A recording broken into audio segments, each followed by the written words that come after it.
Rebonjour à toutes et à tous, ravi d'être parmi vous. Je vais passer l'après-midi avec vous et j'en suis absolument heureux puisqu'on a des sujets importants à traiter. Là, c'est toujours une conférence traditionnelle sur l'IFTM Top Resa, c'est d'essayer de savoir où sont partis les Français en 2023, quels ont été un peu leurs comportements dominants en matière de tourisme, quelles sont les destinations qu'ils ont plébiscitées, quelles sont les destinations qu'ils ont pu bouder aussi, et puis d'essayer de sentir aussi quelques nouvelles tendances pour les prochains mois et évidemment cette année 2024 qui va bientôt s'ouvrir. Alors pour cette conférence, on est 1 heure ensemble, 1 heure environ, oui. On sera accompagnés, alors je vais pouvoir les citer de ma gauche vers ma droite, Olivia Calvin, directrice commerciale de Climat du Monde. À ses côtés, René-Marc Chicly, président du CETO, le syndicat des tours opérateurs. À ses côtés, Linda Lenné, rédactrice en chef de l'écotouristique et l'une des grandes observatrices et grandes expertes du tourisme. Et puis enfin, Charles Tandonnet, qui est le directeur des ventes et marketing d'Orchestra. C'est important, la présence de Charles est importante parce que c'est Orchestra qui justement rassemble toutes les datas, toutes les données qu'on peut avoir sur le tourisme. Alors en France, non, mais en tout cas sur les touristes français qui vont à l'étranger, notamment à travers 2 baromètres qu'ils font pour les EDV, les entreprises du voyage, et puis pour le CETO, le syndicat des tours opérateurs.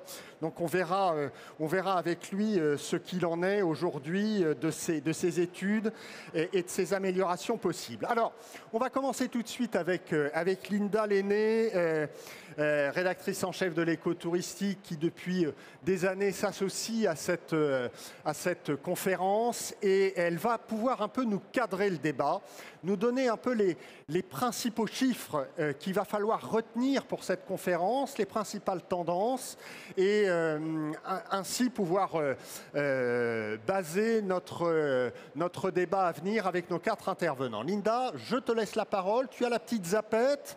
On a la présentation, Linda, qui va s'afficher. Ça y est, elle s'affiche. On y va, Linda, à toi de jouer. Très bien. Bonjour à tous.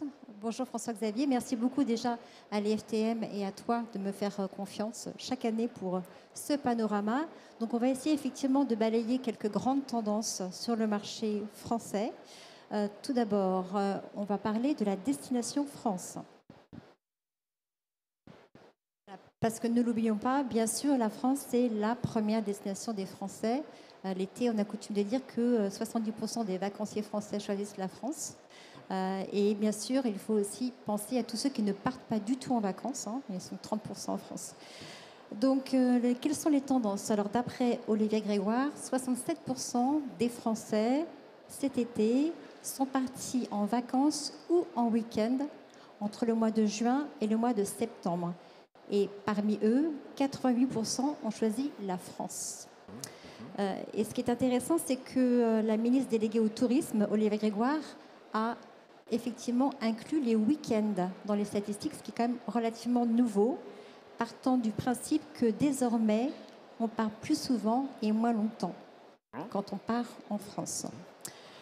On reste toujours en France. Selon l'INSEE, qui a publié des chiffres très récemment, le nombre de nuitées a très légèrement augmenté. On parle de 0,2% de progression. Autant dire que c'est l'épaisseur du trait. Autant dire que c'est l'épaisseur du trait, effectivement. Et cette micro-augmentation a été vraiment tirée à la fois par les clientèles étrangères, qui représentent 2/3 des nuitées globales, et également par les campings.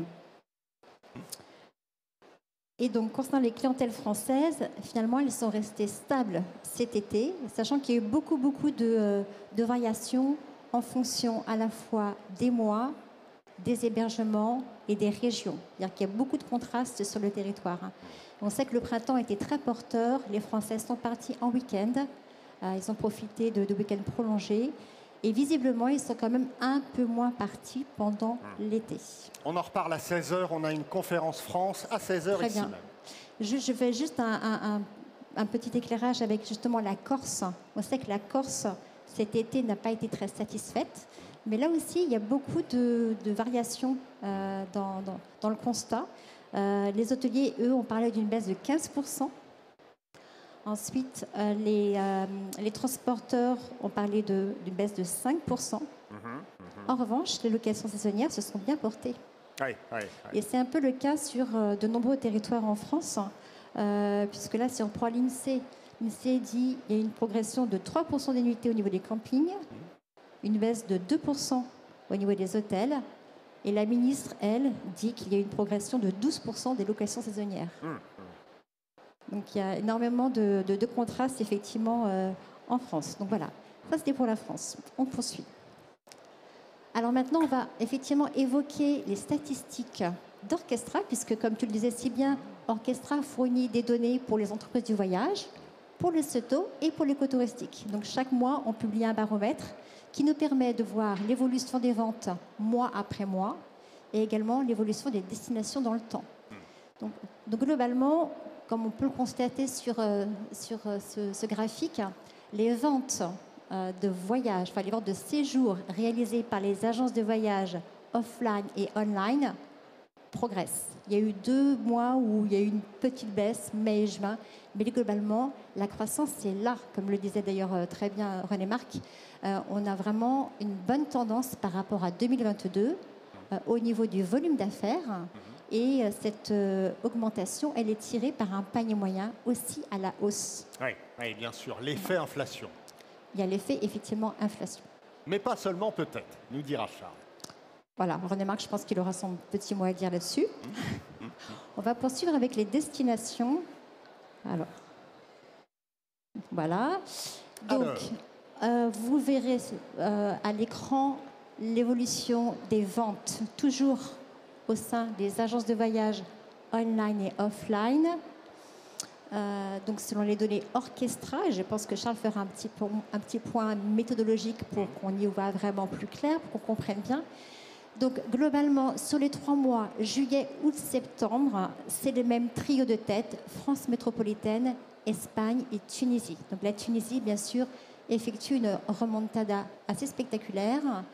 On retrouve finalement, globalement, une photographie assez conforme à ce qu'on connaissait avant la crise sanitaire. Ah oui, c'est ça.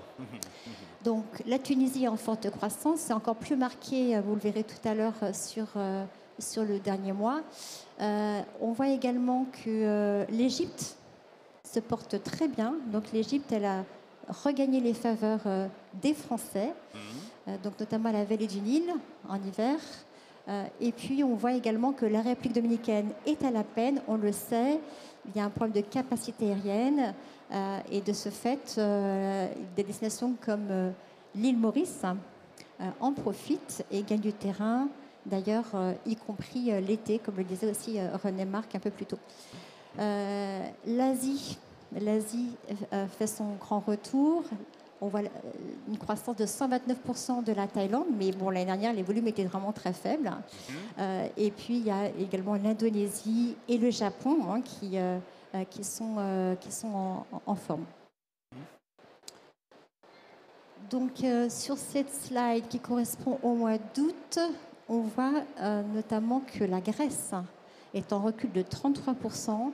Alors, la destination avait vraiment opéré de bons mois de vente de janvier à mai. Après, il y a eu un ralentissement, sans doute, mais là, je parle sous le contrôle de René Marc, en raison d'un problème de stock aérien et hôtelier et des prix parfois dissuasifs qui, d'ailleurs, justifient que d'autres destinations comme la Tunisie, elles tirent bien leur épingle du jeu. C'est aussi l'une des problématiques de la Corse, c'est-à-dire que maintenant, on se retrouve avec une concurrence de destinations soleil plus importante, et ce qui fait que la Grèce, avec des tarifs élevés, parfois, elle est un petit peu boudée. Et puis, il y a peut-être aussi un effet incendie et canicule, parce que les images en boucle sur les médias ont pu faire peur aux personnes qui avaient décidé de programmer leurs vacances à la dernière minute. Donc, je pense qu'il y a un impact très fort.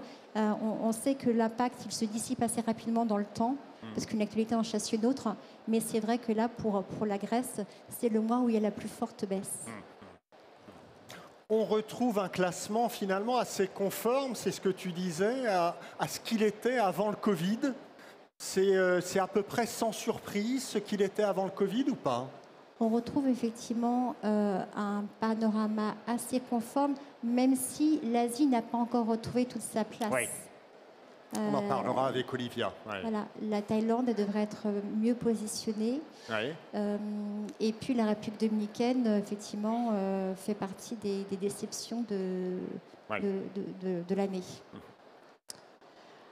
Alors là, nous sommes au mois de septembre. Et au mois de septembre, tu avais une question tout à l'heure sur le Maroc. Alors, le Maroc est en baisse de 33% sur l'ensemble du mois. Alors, on sait que juste après le séisme, il y a eu une chute très significative des ventes. Ah oui. C'est normal. Il y a eu toute cette couverture médiatique et puis la crainte également de réplique du tremblement de terre. Mais on le sait, c'est une destination qui est résiliente. Il y a énormément de solidarité à travers les professionnels du voyage, à travers le CETO, à travers les entreprises du voyage. On voit également sur notre site beaucoup de voyageurs qui disent qu'ils iront au Maroc, non pas par voyeurisme, mais parce qu'ils veulent être solidaires. Ils savent que le pays a besoin du tourisme et que le Maroc a déjà souffert beaucoup plus que la France des conséquences de la crise sanitaire, parce que là-bas, les aides n'ont pas du tout été à la hauteur de ce qu'elles ont été en France. Donc le pays a vraiment besoin du tourisme pour faire vivre des familles. Et puis on sait également que dans ce pays-là, les assurances ne couvrent pas aussi bien qu'en France. Donc pour faire les réparations, il y aura besoin de recettes touristiques.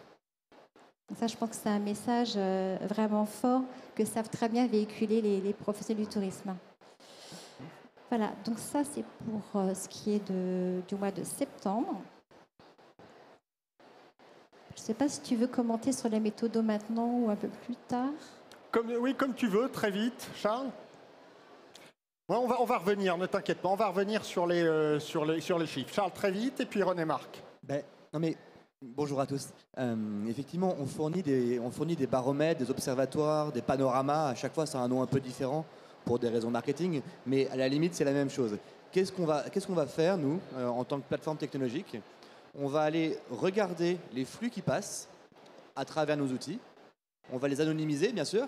Donc c'est pour ça d'ailleurs qu'on parle d'évolution et pas de montant, parce qu'on ne souhaite pas avoir donner des informations trop précises sur certaines destinations, sur certaines évolutions. Donc c'est à chaque fois des évolutions versus N-1, donc par rapport à l'année dernière ou par rapport au mois précédent. Et surtout, l'information qu'on oublie souvent de regarder, c'est le périmètre. Voilà.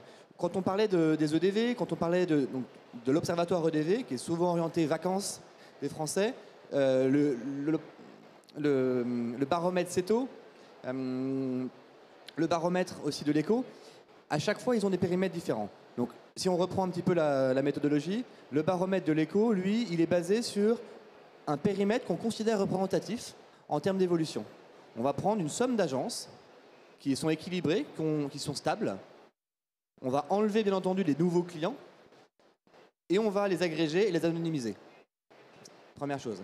La partie EDV, bien entendu, on va aller prendre des adhérents EDV et un baromètre assez proche en fait de celui de l'ECO, mais un peu différent. Pour deux raisons. L'ECO, on regarde les réservations.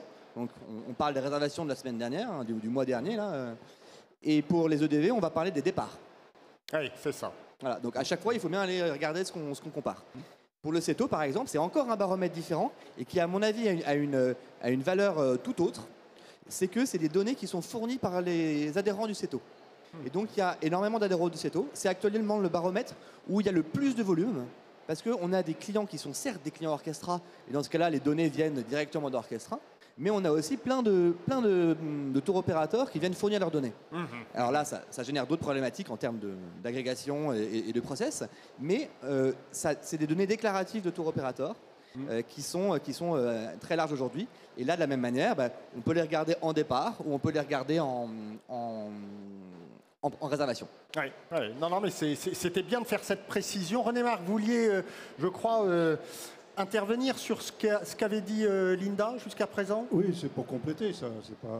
Ce qu'on a constaté quand même, et on le voit dans le tableau précédent, c'est que les prises de commandes ont été assez tôt, février. Et on a même été surpris, février 2023, février, mars, avril, pour une raison qu'on avait plus ou moins devinée, mais qui s'est concrétisée, c'est que les clients avaient décidé de saisir immédiatement les tarifs publiés en se disant ça risque de changer dans les jours, dans les mois qui vont suivre. Donc, quelque part, c'était une sorte de maîtrise de l'inflation. Ça, c'est quelque chose qui se poursuit aujourd'hui? Et c'est quelque chose qui se poursuit sur cet hiver, effectivement. Donc, quand on parle beaucoup d'inflation, il faut faire attention parce que nous, ce qu'on a subi, c'est plus que de l'inflation. C'est de la remise à niveau de marge de compagnies aériennes. Donc, c'est pour ça que des fois, on dit, bon, sur certaines destinations, on est à plus 15%, c'est pas l'inflation. C'est simplement l'aérien qui a rehaussé complètement ses tarifs. Les hôteliers derrière, climat mondial, bien évidemment, ont rehaussé leurs tarifs également. Bon, tout ça, c'est un peu la politique qui a été menée entre 2022 et 2023. Ce qui fait qu'il y a eu une très forte hausse des tarifs. Le moyen courrier, par contre, lui, a bien maîtrisé ses tarifs parce qu'il avait besoin des trafics, relance de la Tunisie, la Turquie et autres. Je ne vais pas m'amuser à augmenter mes prix ou à être overprice alors que j'ai besoin des clients. Donc c'est ça un peu, c'est pas facile à comprendre, je conçois, mais il faut sortir de l'idée de l'inflation et comprendre un peu ce qui s'est passé dans les mouvements ces derniers temps. Aujourd'hui, c'est une accalmie quand même. Les promotions sur les destinations long courrier existent dans l'aérien. Qui n'existait pas en 2022, c'était augmentation. C'est-à-dire que les compagnies avaient décidé de limiter leur offre et de la mettre en place au fur et à mesure et que ça faisait augmenter les prix. Aujourd'hui, on trouve des promotions sur les destinations, que ce soit long courrier, un peu moins moyen courrier, mais sur long courrier. Donc ça va un peu changer la physionomie. Bon, et c'est vrai que pour les destinations, le grand redémarrage, c'est la Tunisie, qui a repris sa position de numéro 1 chez nous tous. L'Égypte aussi, c'est effrayant, quoi. C'est incroyable. C'est effrayant. Bon. C'est incroyable. La République, l'île Maurice qui domine complètement et qui devient limite, parce qu'il ne fait pas chaud quand même en île Maurice au mois de juillet, au mois d'août. Et ben, les ventes de cet été ont été excellentes. Donc il y a quand même, on assiste, même si on dit qu'on retrouve un petit peu le cadre qu'on avait en 2018-2019, ce cadre a quand même changé, quoi. Ça a été quand même bouleversé un petit peu par le phénomène de l'inflation. Mais le grand point qui arrive cet été, et Olivier va en parler, et cet hiver, c'est l'arrivée de l'Asie à taux plein, quoi, je dirais, ou quasiment plein. Les chiffres sont dingues. C'est évident ce qui nous manquait. C'est pour ça que nous, on vous annonce un chiffre de 40% d'évolution de trafic sur 20% simplement des commandes. Il reste 80% à faire. Mais tout ça, c'est lié au fait qu'aujourd'hui, on fait carton plein, quoi. On va reparler avec Olivia de ça. On finit, Charles, vous vouliez juste préciser quelque chose et on finit avec Linda après. Peut-être, René-Marc, tu peux aussi ajouter le point pour nuancer, c'est que l'inflation, elle existe structurellement et qu'on est sur une inflation qui est peut-être momentanément supérieure à ce qui existe, mais elle est toujours là, toujours présente. On a 4-5% au niveau de l'inflation en France, tous produits confondus. Et que ça s'inscrit dans un marché qui est en croissance continue depuis toujours, à hauteur de, j'ai plus le chiffre, René-Marc, tu l'as peut-être, 8-10% par an, on doit être dans ces eaux-là. Donc en fait, là on va se dire, super, bonne nouvelle, évolution mensuelle en août de plus 10%. En fait, c'est plus ou moins la courbe classique. On n'est ni au-dessus ni en dessous de ce qui se fait. Voilà. On est sur une trajectoire. Voilà. D'ailleurs, effectivement, je sais bien que tu rebondis sur ce point-là, plus 10%. Comme le disait aussi le CETO, l'été 2023 a été meilleur en volume d'affaires que 2022, mais on n'a pas encore retrouvé les chiffres de 2019. Oui. Voilà. Faire toujours la différence entre valeur et volume, ça c'est important. En nombre de clients, on n'a pas retrouvé effectivement les volumes de 2019. Exactement. Donc je continue assez rapidement pour que tout le monde puisse justement commenter. Alors tu voulais un petit point également sur le budget et la durée. Donc là, Je vais parler de chiffres, vraiment toutes destinations confondues.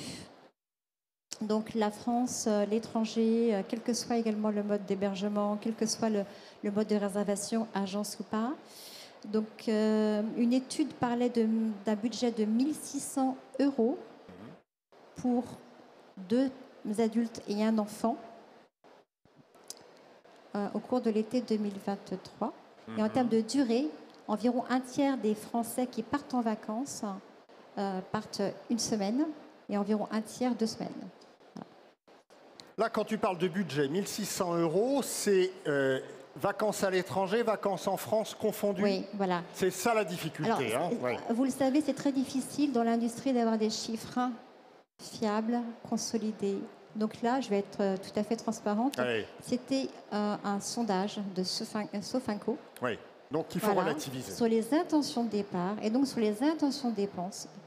Et cette étude, enfin ce sondage représentatif, a été réalisé au mois de mai. Mais ça donne en tout cas une indication globale. Bien sûr, dedans, il y a beaucoup de France, sinon on ne serait pas à 1 600 évidemment, évidemment.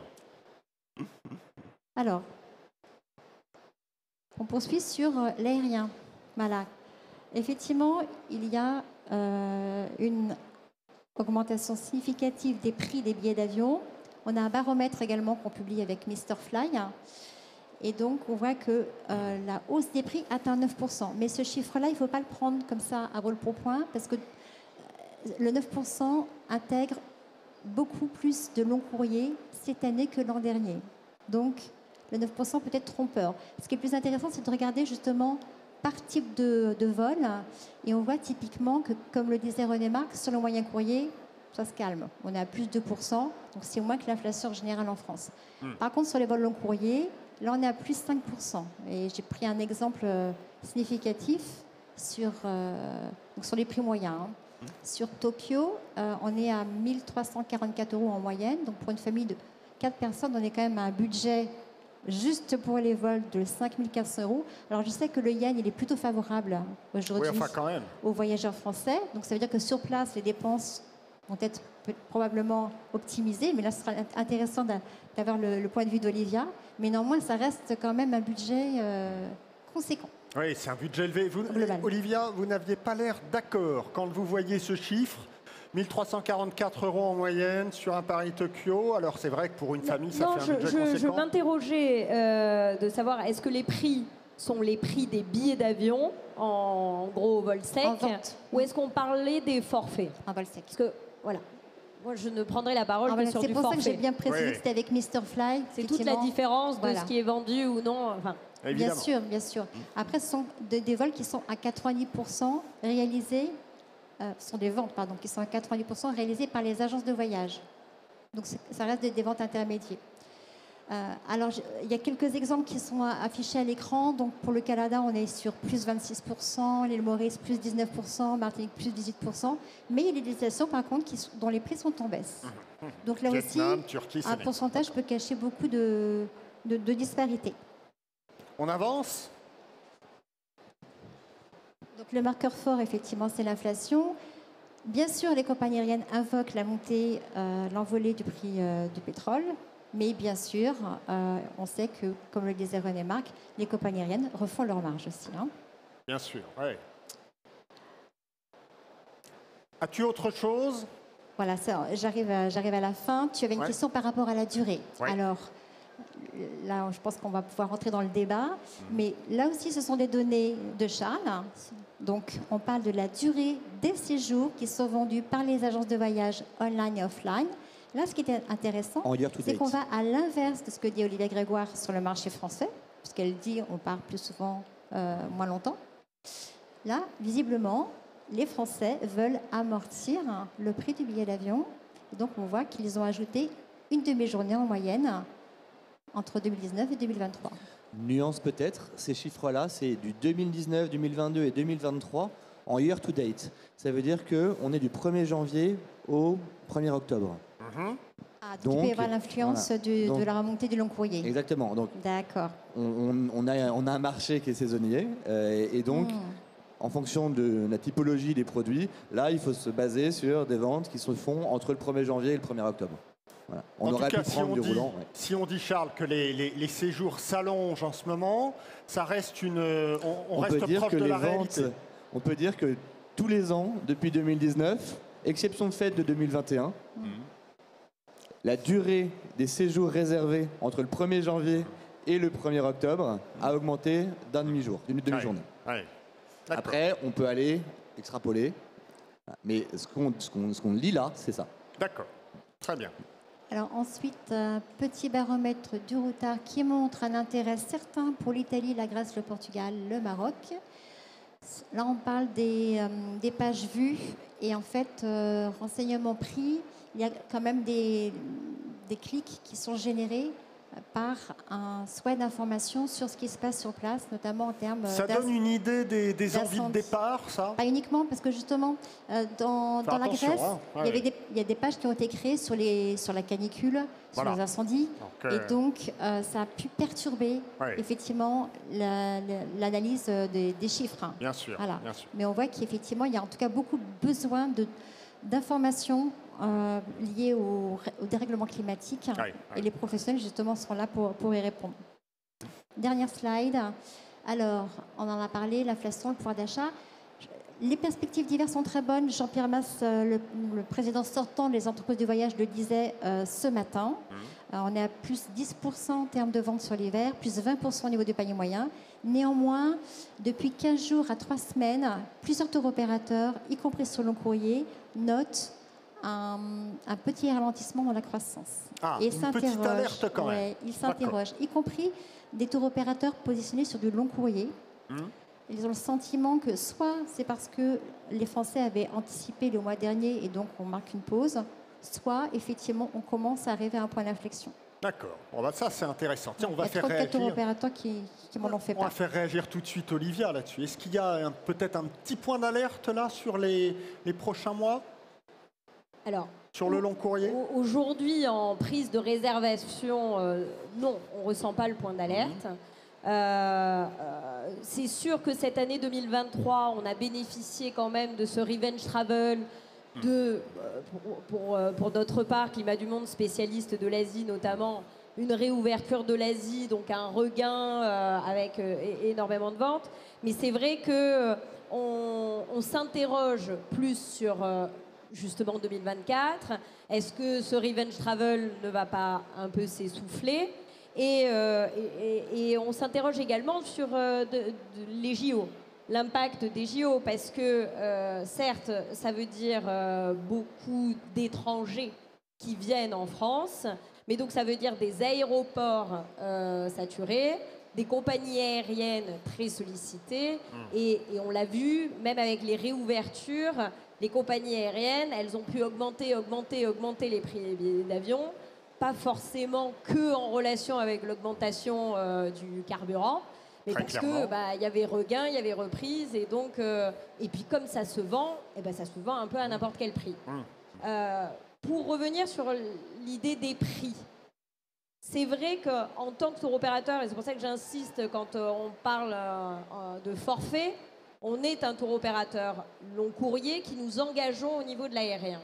Et quand on s'engage sur l'aérien, on s'engage 18 mois à l'avance. Ce qui nous a permis cette année de pouvoir mieux maîtriser cette inflation, puisque certes, on vend un petit peu plus cher qu'en 2019, mais pas d'autant que la réalité du prix moyen du billet prix in situ. C'est pour ça que quand je parlais de vol sec, je ne m'avance pas. On l'a vu notamment cet été, sur des départs, logiquement, quand même, juillet-août, c'est des gros départs en volume parce que c'est des vacances scolaires et que les gens partent longtemps. Mais souvent, il y a un petit peu moins de départs. Or, cette année, on a fait une année superbe. Pour le coup, très très forte sur l'Asie, bien que... Étonnamment ou pas? Est-ce que vous vous attendiez à faire une telle année sur l'Asie, franchement? On s'attendait, on était ravis. Oui, de mais un la peu faire. Je pense surprenant, que tout le un peu surprenant quand même. Peut-être pas à ces niveaux-là. Oui, peut-être pas à ces niveaux-là, et c'est surtout, je pense que c'est à peu près la même chose qui est ressentie en agence, c'est qu'on n'a pas senti de basse saison Oui. dans la prise de réservation. Il y a beaucoup de départs, mais on a surtout des réservations qui ne se sont pas arrêtées ou baissées, même en plein mois d'août, alors que logiquement, le mois d'août, on est sur une période qui peut être un petit peu plus calme, il y a les départs dernière minute, alors que là, non. C'est quoi le top 3 de vos destinations, vous, en Asie, en 2023? Thaïlande. Donc Thaïlande, ça a très bien marché. La Thaïlande a très très bien repris. Et le Vietnam. Ouais. Et l'Indonésie. Vietnam et Indonésie. Est-ce qu'il y a eu des déceptions sur l'Asie, des destinations qui n'ont pas marché comme vous l'auriez souhaité ou pas? Alors des destinations qui n'auraient... Non, mais il y a forcément des destinations qui ne reprennent pas. On a aujourd'hui par exemple de la Birmanie qui ne reprend pas pour les questions politiques. Et puis après, c'est pas forcément de la déception, mais c'est aussi une question de stock. On a du Japon qui a réouvert, qui a été quand même la dernière destination d'Asie à réouvrir en octobre de l'année dernière, et du coup qui fonctionne très bien sur du 2024 notamment, mais avec déjà une frustration, avec des dates déjà pleines. Enfin voilà, c'est toujours frustrant pour n'importe quel voyagiste ou agent de voyage de sentir que ça repart et d'un coup on nous dit il n'y a plus de stock et avoir des prix qui s'enflamment. C'est pour ça que je dis à un moment donné, on s'engage à l'avance, donc on essaie d'avoir des prix maîtrisés, mais cet été, on a été très étonnés de devoir appliquer des hausses quand on avait fini de vendre nos stocks. Avant, on pouvait augmenter de peut-être 200, 300 euros quand les stocks allotés étaient finis. Là, on a dû faire des plus 600, plus 800 euros. Et ça se vendait. Et ça continue de se vendre, mais c'est là où en plus, on va dire en top, l'agence de voyage et le tour opérateur, je pense, ont repris un peu leur lettre de noblesse par rapport aux voyageurs qui constatent un vrai avantage en prix à aller acheter aujourd'hui dans une agence de voyage son forfait, parce qu'au final, in fine, le package revenait moins cher, et nous sur l'Asie, ce qu'on a pu constater, revenait moins cher ou ISO à ce qu'il aurait retrouvé tout seul sur une plateforme de compagnie aérienne sans avoir acheté aucune prestation. Donc là, c'est un véritable service accompagné par le conseil de l'agent de voyage. Le Japon, Olivia, c'est quand même très symptomatique de ce qu'on vit aujourd'hui. C'est-à-dire que les amoureux du Japon se moquent des augmentations tarifaires. Ils sont prêts à y aller, quoi qu'il arrive, ils veulent y aller et ils absorbent l'augmentation tarifaire. C'est quand même assez surprenant. Alors, je pense que le Japon est juste représentatif de l'augmentation aussi du panier moyen. C'est le panier moyen a augmenté, c'est vrai, mais les paniers haut de gamme et les dossiers très haut de gamme ont littéralement explosé. Parce qu'il y a des gens qui n'ont pas connu la même crise que nous avons connue ces 2-3 dernières années. Et ils ont juste été empêchés de voyager pendant 2 ans. Et quand on leur a dit « go, vous pouvez y aller », c'était... Et il y a beaucoup plus de dossiers aujourd'hui où il y a du no limit en termes de budget. Et le Japon étant en panier moyen déjà plus élevé, il attire naturellement en plus une clientèle CSP+, à plus forte capacité budgétaire. Oui. René-Marc Chicly, est-ce que vous avez été, vous avez annoncé des chiffres lundi sur la saison qui s'annonce. Est-ce que vous avez annoncé d'excellents chiffres? Des chiffres, moi qui m'ont surpris personnellement. Est-ce que vous-même, vous avez été surpris par ces chiffres-là? Ah oui. Parce que ça fait des mois, on se rencontre souvent, oui. René-Marc, ça fait des mois que vous me dites, il y a un moment, les Français vont finir par freiner leurs envies de voyage parce que l'inflation étant ce qu'elle est. Et puis non. Non, au début, on a cru que Charles s'était trompé, mais malheureusement, ce n'était pas le cas. Donc, on a été surpris, mais on est prudent quand même. Oui. Bon. On se dit que d'abord, il faut se rappeler qu'on est sur 20% maximum des réservations de l'hiver. On est sur un phénomène qu'expliquaient bien Olivia et Linda, de savoir que les gens captent les produits très rapidement, beaucoup plus rapidement qu'avant, en se disant, surtout quand c'est un avantage tarifaire. Bon. En se disant, oh là là, je décide, etc. Donc on sent qu'on va vivre un peu ce qu'on a vécu sur l'été. La courbe était bien sur les réservations avant, où on voit février, mars, avril monter et redescendre. Donc on va, à mon avis, avoir ça. On ne finira pas à 40%. Bon. Et ça, c'est pour l'hiver. Maintenant, c'est vrai que ce que disait Olivia sur le Japon, c'est valable aussi sur le Pacifique. Incroyable. Je disais dans la conférence de presse, à Lyon de Villeneuve, c'est la première fois qu'il sourit. Il sourit tellement qu'il est content. C'est vrai que c'est un spécialiste de la destination. Bon, donc on retrouve sur le Japon ce qu'on a trouvé sur le Pacifique. On trouve des destinations très chères qui augmentent de 10 à 15% en tarifs et qui sont pris d'assaut. Tout ça fait en sorte que, bon, sur l'hiver, de toute façon, en partant sur ce principe-là, on est parti sur la revanche du tourisme qui continue. Maintenant, après les fameux débats qu'on a tous, de savoir comment sera l'été 2024 avec les Jeux Olympiques, tu as raison, il faut se méfier de la surcapacité des aéroports. Mais normalement, les compagnies aériennes, quand on voit les carnets de commandes, elles achètent plein d'avions. Royal Air Maroc va aussi acheter plein d'avions, que ce soit les moyens courriers, Air France en fait. Mais globalement, les aéroports sont capables de prendre en charge.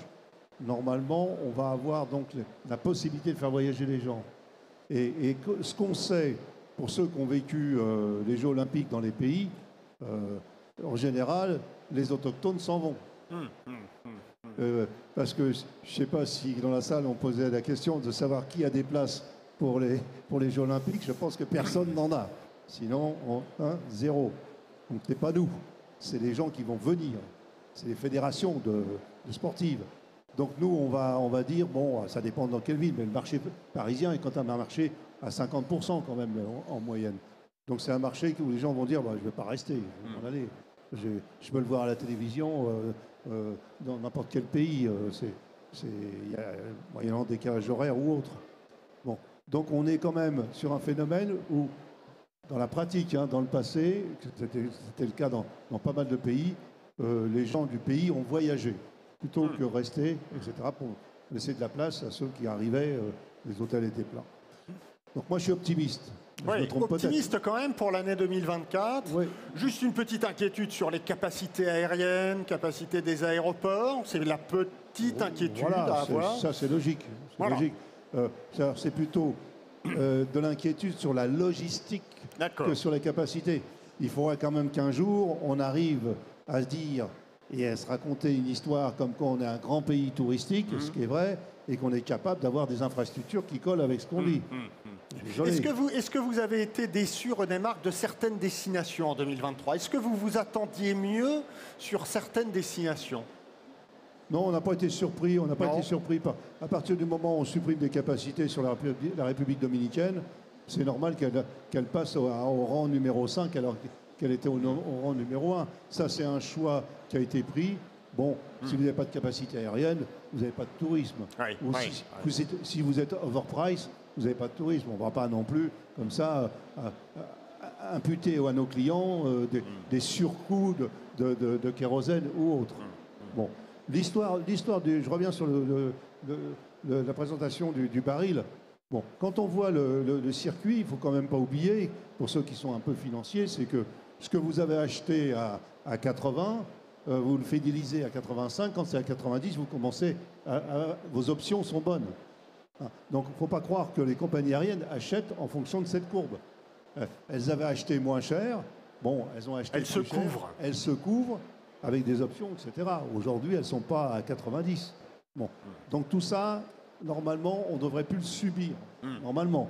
Si ce n'est qu'après, si le marché tel qu'il a été en 2022, au regard de tout ce qu'on disait à travers le monde, en disant c'était un marché d'opportunistes en matière de marge, plutôt qu'un opportuniste en matière d'inflation. Tout le monde a reconstitué ses marges. Et votre panier moyen chez vous, quoi que ce soit, c'est la même chose. Tout le monde, les producteurs de légumes ont repris des marges, ont repris des couleurs. Ça a été un peu 2023, 2022. Ça ne sera pas 2024, évidemment. Olivia, quelles sont les destinations en Asie qui vont en 2024 bien fonctionner selon vos espoirs, vos prévisions. Le même trio de tête que vous avez vu, que vous avez observé cette année, a priori, ça pourrait être reconduit en 2024 ?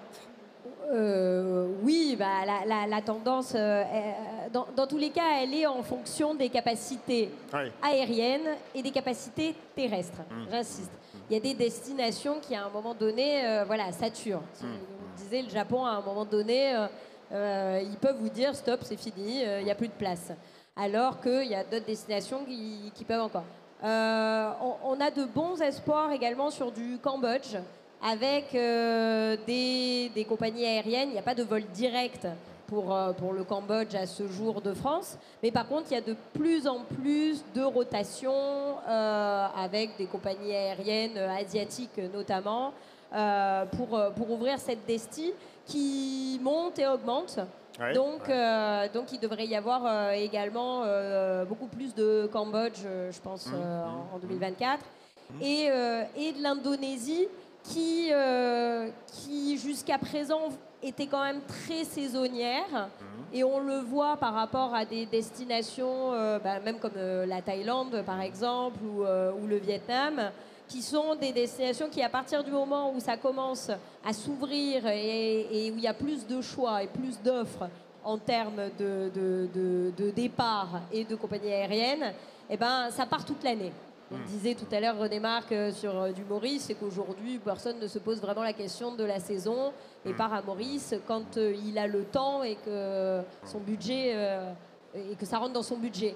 Et donc, il y a fort à parier aussi que l'Indonésie, et notamment Bali, se développe aussi sur la partie arrière-saison, ce qui permet en plus un meilleur rapport qualité-prix, moins de gens, moins de monde au même endroit, donc ça devrait aider la saison hiver. Oui.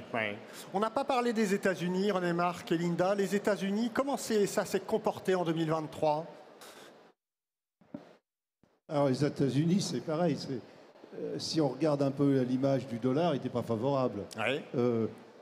La capacité aérienne, par contre, là c'est ouvert, hein, c'est open bar. Hein, là, il n'y a pas de souci. Donc on a une très bonne capacité aérienne, quelles que soient les villes d'entrée. $1 qui est moyen, mais c'est pas donné. Et les États-Unis, très rapidement, avec Maurice, les deux destinations, aussitôt les réouvertures, ça a été pris d'assaut. Ça, c'est peut-être le fait que les gens se disaient j'ai été confiné pendant 2 ans, j'ai voulu voir ça aux États-Unis, hop, je retourne aux États-Unis, je refais tel et tel circuit, je refais telle ville. Et ça a vraiment été la destination, puisque c'est la deuxième destination sur l'été. Et c'est bien parti aussi pour une partie de l'hiver. Ce n'est pas une destination d'hiver, mais sur l'été, c'est la deuxième destination derrière Maurice.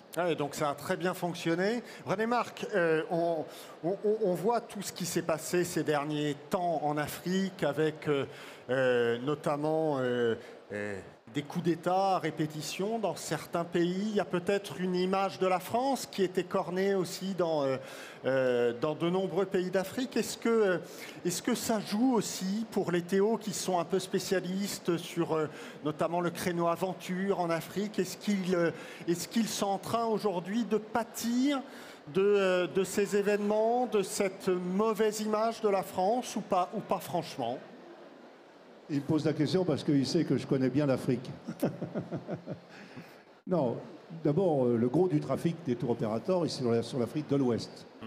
Bon, l'Afrique de l'Ouest, aujourd'hui, que je sache, et c'est une partie grande partie, c'est le Sénégal, c'est stable. Les gens vont au Sénégal, c'est une destination qui mériterait encore même plus de se développer qu'elle est actuellement. La partie aventure, je pense et ça, je ne suis pas un spécialiste de l'aventure, mais je connais l'Afrique, moi, en tant que l'avoir découverte comme un aventurier, comme pas mal de choses. C'est-à-dire, il ne faut pas confondre la partie politique de la capitale, hormis les pays en guerre, la partie politique de la capitale et la vraie vie dans la destination. Très honnêtement, il y a une grande différence. Le sport favori de l'Afrique, c'est la politique. On adore la politique quand on est en Afrique. et puis ça se passe dans la capitale. Mais en dehors de ça, quand on sort et qu'on va voir les merveilles de l'Afrique, en général, on n'est pas concerné, qu'on soit français, américain, anglais ou quoi que ce soit. On est avant tout un touriste, on est avant tout quelqu'un qui s'enrichit de la culture de l'Afrique. Et on n'a pas de remontée dans ce genre. Ceci dit, je vous dis ça aujourd'hui, d'une manière régulière, on passe du moment avec les équipes du Quai d'Orsay, du MAE, et heureusement pour notre profession qu'on a ce contact et cette ouverture. On y est la semaine prochaine. Peut-être que la semaine prochaine, ils nous diront sur telle destination, c'est eux qui ont vraiment la remontée, faites attention. Et là, éventuellement, on rebascule l'information sur les opérateurs. Mais pour l'instant, on n'a pas de warning, on n'a pas on n'est pas concerné par les destinations touristiques. C'est vrai qu'il faut être vigilant. Oui. Bon, on a eu pendant pas mal de temps sur le Mali, un coup j'y vais, un coup j'y vais pas, un coup je reviens, etc. Mais bon, ça reste quand même... c'est des niches. Hein. Oui, bien sûr. C'est des niches. Linda, est-ce que vous auriez, vous, des questions pour nos intervenants ou alors des précisions à nous apporter, peut-être sur des destinations qu'on n'a pas abordées c'est vrai qu'on n'avait pas abordé les États-Unis, par exemple. Il y a peut-être d'autres choses qui vous viennent en tête? Alors, oui, si je puis me permettre, j'avais deux ou trois points. D'abord, on a parlé des JO, et là... Je vais partager un témoignage, celui d'un tour opérateur qui est spécialisé auprès des clientèles de jeunes. Et lui, du coup, il réservait déjà sur l'été 2024. Et il me disait que sur les États-Unis et sur l'Asie, notamment Bangkok, les prix passent du simple au double selon si vous regardez avant le 26 juillet ou entre le 26 juillet et le 11 août. Donc, je pense que ça va beaucoup... Du simple au double. Oui. Donc, ça va sans doute encourager les clients et les agences et les tours opérateurs à réserver le plus tôt possible. Bien sûr. Ensuite, il y a effectivement les questions du dérèglement climatique. On en a beaucoup parlé depuis hier. C'est vrai que ça apporte beaucoup de cataclysmes, les incendies, les inondations. Ça apporte également, Olivia, tu l'évoquais, parfois aussi un changement dans la saisonnalité. Visiblement, la mousson est moins forte l'été. Donc j'aimerais bien que tu puisses en parler si tu veux bien. Et puis l'autre point, c'est, on parlait du Japon. Effectivement, les clients français sont très avides d'aller au Japon. C'est une destination qu'on peut difficilement remplacer par une autre. Et pour certains, ils attendent depuis 3 ans. Ils ont sacralisé leur budget. Ils veulent absolument y aller. Et là, c'est un budget pratiquement nos limites. Mais effectivement, il peut y avoir une saturation des capacités aériennes et hôtelières. Et visiblement, ça c'est en fait un confrère Asia Gamington qui me le disait, la Corée du Sud serait une destination un peu émergente justement pour en fait prendre la place du Japon si jamais il n'y avait plus de capacité. Donc voilà, sur la mousson et la Corée du Sud, j'aimerais bien avoir ton point de vue. Olivia. Alors on a 30 secondes. Je ne suis pas grenouille, donc je ne m'engagerai pas sur, la météo. Ça fait quand même déjà quelques années qu'on a plutôt tendance à le dire. Véritablement, on a coutume de dire que sur nos destinations, en tout cas d'Asie, on peut quasiment y aller toute l'année, que c'est surtout ne pas garantir une météo extraordinaire pendant la haute saison. Parce qu'en fait, c'est plutôt ça qu'on constate, c'est que la météo est plutôt clémente, entre guillemets, pendant les mois de mousson ou saison verte, comme on préfère l'appeler en Asie, et que pour autant, le mauvais temps et les tempêtes peuvent plutôt frapper, malheureusement, en période de haute saison. Mais ça fait déjà plusieurs années que c'est le cas. Donc je crois que c'est plutôt une démocratisation et le fait que les gens y aillent de plus en plus, justement, en dehors de ces hautes saisons, pour constater, en fait, a posteriori, que la météo est excellente. Et c'est bien contre le surtourisme. Et c'est très bien contre le surtourisme. Et encore une fois, pour une question de prix aussi, parce qu'on arrive à avoir de meilleurs, un rapport qualité-prix excellent quand on est sur de la moyenne saison. Donc, moi, je te les... Et sur la Corée du Sud ? Et sur la Corée du Sud, je rejoins complètement, effectivement, dans nos nouveaux produits, en tout cas 2024, c'est effectivement de la Corée et des combinés Corée, Japon, parce qu'effectivement, il y a beaucoup plus de demandes sur cette destination-là, de très bonnes capacités, encore une fois, aériennes et hôtelières, mais on ne s'improvise pas du jour au lendemain non plus destination à accueillir de la clientèle française, parce qu'il faut aussi à destination avoir des infrastructures et des guides francophones, parce que là on ne parle pas de destination où des anglophones peuvent y aller, c'est carrément savoir parler ou japonais ou coréen, d'où l'intérêt d'une infrastructure à l'arrivée. Est-ce que vous avez des questions pour nos intervenants? Profitez-en, il y a peut-être un micro qui va pouvoir se balader, ou alors moi je vais vous donner un micro. Est-ce que quelqu'un veut s'y coller? Des questions, des précisions, des commentaires? Non? Je pense que Charles, sinon, aura peut-être une précision sur les tendances. Non, je suis désolé parce que là on parlait de destination. J'étais en Asie déjà, j'étais en Afrique avec René Marc, donc j'ai pas du tout envie de reparler de data et de dashboard là. Mais ce qu'il faut, je pense vraiment, s'il y a un message que je voudrais passer, c'est que quand vous regardez de la donnée, et c'est un peu ce qu'on est en train de faire là, on est en train d'essayer d'extrapoler des choses qu'on lit dans de la donnée, dans des chiffres. Ben, vous devez avoir en tête 3 choses. Le premier, c'est que la donnée que vous regardez, elle doit être fiable. Vous devez avoir confiance en la personne qui vous la fournit, qu'elle sache compter à peu près bien, que l'ordinateur sache compter à peu près bien, que la source soit fiable, le CETO, c'est plutôt fiable. Voilà, donc il faut vraiment déjà avoir cette idée de stabilité et de... Voilà. Est-ce que je suis d'accord pour prendre un peu pour argent comptant la donnée que je vais recevoir? Ça, c'est la première étape. La deuxième étape, c'est que la donnée soit lisible. C'est-à-dire que la personne qui a fait ce baromètre, ce dashboard, qui met en scène cette donnée, elle doit le faire de manière suffisamment précise pour que, eh bien, on en puisse en tirer une information. On sait qu'on peut faire dire à peu près n'importe quoi aux chiffres. Les financiers sont des experts à ça. Les grands experts des data le sont aussi, et surtout ceux qui la lisent. Bref. Donc, deuxième chose, qu'elle soit lisible. Et la troisième chose, c'est qu'elle soit prédictible. Ça veut dire quoi prédictible? Ça veut dire que en regardant la donnée, le but quand même, c'est pas juste de se gargariser en se disant je suis à plus 12, moins 3, etc. C'est de pouvoir prendre une décision et pouvoir prendre une décision de pilotage. Et je m'arrête là, mais ces décisions de pilotage, on n'est pas dans le détail du pourcentage à 1 ou 2, on n'est pas dans des idées très compliquées. Ce qu'il faut vraiment, c'est regarder la donnée en se disant est-ce qu'avec cette information que j'ai, et surtout avec la question que j'ai à la base, regardez la donnée en vous posant une question et pas en vous disant qu'est-ce que je peux en ressortir. Est-ce que ça me permet de prendre une décision pour piloter mon activité? Voilà, donc fiable, lisible et prédictible. Merci beaucoup Charles pour ces précisions. Merci à vous 4. Merci beaucoup, on peut les applaudir. Merci à vous et on se donne rendez-vous à 16h ici même. On va parler du tourisme en France. On va faire un peu un bilan et perspective pour le tourisme en France. À tout de suite.